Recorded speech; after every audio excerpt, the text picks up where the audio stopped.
PR ইস্যুতে গণভোটের দাবি অযৌক্তিক বলে মন্তব্য করেছেন বিএনপি নেতারা। ঐকমত্য কমিশনের যে বিষয়গুলোতে সব দল একমত হয়েছে সেগুলোই গণভোটে যাবে বলে মনে করছেন তারা। সোহেল সামির রিপোর্ট। সংখ্যানুপাতিক নির্বাচন পদ্ধতির সমালোচনামূলক দৃষ্টিভঙ্গি শিরোনামে কসমস ফাউন্ডেশন ও ইউএনবির আয়োজনে এই সেমিনার।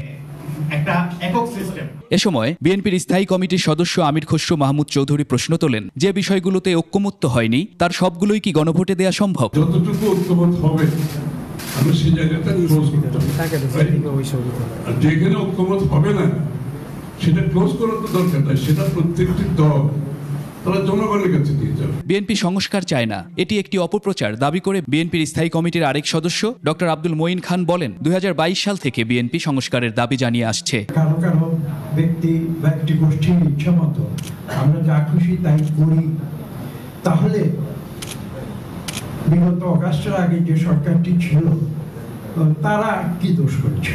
ঐক্যমত্য কমিশনে নিম্নকক্ষে পিআরের কোনো এজেন্ডাই ছিল না বলে মন্তব্য করেন বর্ষিয়ান বাম নেতা সাইফুল হক।